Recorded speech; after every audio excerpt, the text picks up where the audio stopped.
safe development can become seen as overreaching or forced. In certain cases, this can lead to the dilution of creative freedom, where developers may feel constrained by the need to adhere to certain ideals rather than taking risks or exploring more controversial but engaging content. And this shift can sometimes result in a loss of authenticity or depth in storytelling, with inclusivity and political correctness prioritized over immersive gameplay and compelling narratives.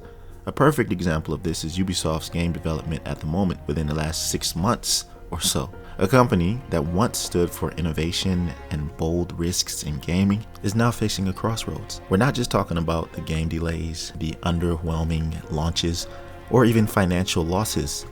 No, there's something much bigger going on here. A shift that's part of a larger trend across the entire industry. Today I'm going to dive into Ubisoft's crisis, of course, what's driving it, and why they're so afraid to take the kind of risks that made them famous in the first place. This is all part of the entire reason why these games have been in such a decline and why the sales have been so low.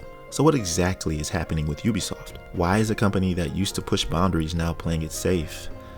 Well, here's the deal. The term we keep hearing these days is safe development. Now, before you start jumping to conclusions, this isn't about simply adding diverse characters or being more inclusive. That's not the problem. The issue here is that Ubisoft seems to be prioritizing these moves over taking the kind of creative risks that once defined their games. Look, inclusivity is great, but when a company becomes afraid of offending anyone, when they start tiptoeing around every decision, you know what kind of game we end up with? Those that feel watered down. Games where the stories, characters, and gameplay all feel safe and formulaic. Here's a great example, because I've made a lot of Division content. Tom Clancy is The Division. It's what a lot of my subscribers know me for. So let's talk about it first, and then we'll dive into Assassin's Creed and then Star Wars, because they all have different types of safe content and agendas that are exclusive to them. But do you remember the Darkzone? It was chaotic, gritty, raw. You could run into other players, engage in proximity chat, trash talk them, attack them, steal their loot. It was risky. It was brilliant. But here's the thing. In today's climate, Ubisoft's agenda could be the very reason we don't see something like the Darkzone ever again. Why? Because the Darkzone was controversial. It was unpredictable. The kind of gameplay where things can get ugly. But that's what made it so exciting. And there's nothing like experiencing that real time. I mean, I was there from launch, when they started to talk about the Darkzone, when they teased it. And when I saw that trailer where they all went to the extraction, they were all on a team, by the way. One of them went rogue, left the group, killed the other two and stole their loot, disappeared into the Darkzone. That right there gave me chills. And I couldn't wait to experience that, because then I looked at all of the other possibilities or everything else that we were given free range to do, whether it be talking trash, the methods used to destroy other players, the list goes on. But now Ubisoft is leaning towards safe development. And that means they're likely pulling away from the very mechanics that made the Division so unique. In a world where everything has to be clean and unoffensive, the raw chaos of the Darkzone becomes too risky for them, simply put. And without that edge, without that element of unpredictability and controversy, what is left? A game that blends in with all the others. A game that's afraid to make a statement. Now let's shift over to Assassin's Creed Shadows. Ubisoft had a chance to dive deep into Japanese history and culture through the story of Yasuke, a black samurai, just like they did with the Native American, like they did with Assassin's Creed Origins, and the other culturally rich stories. But this story could have been groundbreaking, but instead, what do we get? Or what are we supposed to get? A half-baked attempt to check some diversity boxes while completely missing the mark on the core of Japanese culture and tradition. This isn't about Yasuke's race. In the grand scheme of it, it's about the blatant mishandling of Japanese traditions. Ubisoft got so much wrong in their portrayal of the culture. And why? Because their focus wasn't on getting the story right. Their focus was on making sure the game aligned with today's narrative. And the result, a shallow experience that disrespects the very culture they were trying to showcase. But it doesn't stop with Assassin's Creed or The Division. Think about Star Wars Outlaws. The game has seen backlash from its own developers who worry about offensive content, and that's leading Ubisoft down a road where they're toning things down to avoid any controversy. But let me tell you, when you sanitize a universe as morally complex and gritty as Star Wars, you lose what makes it great. Because as I mentioned before, there were some employees who had some complaints about how everything was going with the company. So a few of them were questioned, and there was some telling information that came to light. One of the questions that was posed to an employee was, what benefits have you seen? Is there more diversity in thought based on this, or is it creating a more one-sided environment? So this Ubisoft employee said, so far the initiative had no impact on the team I'm part of. However, it's clear that some topics are taboo. What happened is that now people end up in meetings with HR for trivial stuff, not adding smiley emojis in a message and adding an exclamation point at the end of a message because some are reporting it as harassment. We're talking about small issues like this in the grand scheme of developmental issues. He continues by saying that Ubisoft had some controversy during the Me Too period, letting go managers in high positions, and some left on their own before they would be discovered.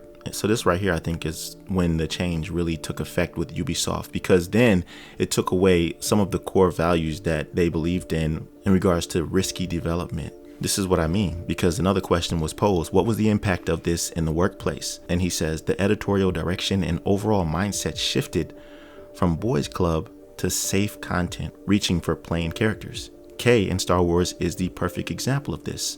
The idea to have beautiful characters such as in Baldur's Gate or Uncharted is met with disgust. Furthermore, safe content leads to limited opportunity on the gameplay side. Even for Star Wars, we had to work with Disney, which would have shut down most attempts at depicting a true criminal underworld with cruelty and drama. So one of the constraints with Kay, the main character in Star Wars, was to never punch down. And for them, in space levels, it meant that civilian ships couldn't be hurt at any point by the player, for example.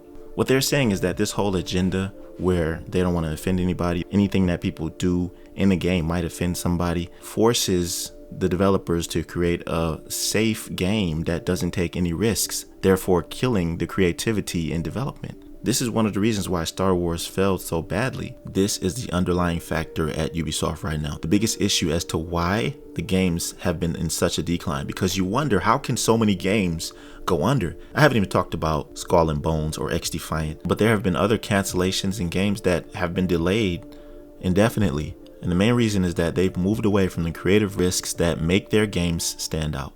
And instead of focusing on bold storytelling or innovative gameplay, they're spending too much time worrying about how their games will be received by the most vocal critics online. So where does Ubisoft go from here? If they keep going down this path, it's not just about losing their edge. They're going to lose the core audience that stuck with them through all of this. Gamers don't want safe games. They want games that push boundaries, make them think, make them feel something. And yes, sometimes make them uncomfortable. And the Darkzone is something that really makes people uncomfortable. Now let's just circle back a little bit to the Division conversation, because I'm one of those loyal fans and core audience that stuck with Ubisoft from the beginning. Right now, the Division 2 is on a 6-year run, and that's a very long run where they've been offering minuscule and underwhelming updates. So if they don't do something right, they're going to lose that core audience. And a lot of people did leave temporarily when they tried to introduce this concept called seasonal characters, which was a really bad idea. It was basically a spit in the face to the veterans, because we didn't want to do that anymore. They scrapped that idea, by the way, and at that time I was already playing another game. Anyways, the point is that now that they're exposed, the veterans, new players, everybody's seeing what's really going on with them, and a lot of people aren't happy about it. So one thing is that Ubisoft needs to remember that their legacy was built on taking risks. And if they don't find a way to balance inclusivity with creativity, then they'll keep falling behind. The question is, will they wake up in time? Or is this the new Ubisoft, one that's afraid to offend, afraid to innovate, and afraid to lead? But I want to hear what you think. Is Ubisoft's focus on playing it safe and following this agenda holding them back? Do you think we'll ever see another game with the kind of impact that the Division's Darkzone had? Drop your thoughts in the comment section below. Now, this is what I feel, okay? This is what I think. Ubisoft is in such a bad position that their only way forward is to rely on a future project that hasn't fell under that much scrutiny or that hasn't gotten so much backlash. And I will say that the Division franchise is one of the most solid projects in the Ubisoft library. So if they focus on working on the Division 3 going forward with the gritty nature and all that I was discussing about the Darkzone, the only way this is going to work is if you implement the same mindset that you had implemented when you first revealed Tom Clancy's The Division original. That's the only way that you're going to be able to retain the fans and get them back to where they are behind you again, because you have to get behind them. A lot of people are saying that you made the bed that you lay in, and they're saying that you deserve this. Well, I guess there's a time for redemption, because right now Ubisoft is backed into a corner financially, creatively, whatever word you want to use. They're all the way backed into a corner, and there's only one way out. And I believe that this way out is to work on a Division 3. What else are you going to do? You're going to work on some other game? Obviously that hasn't been working. Work on a game where you're the most strong and resilient.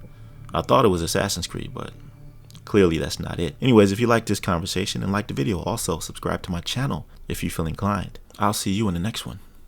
Be right out.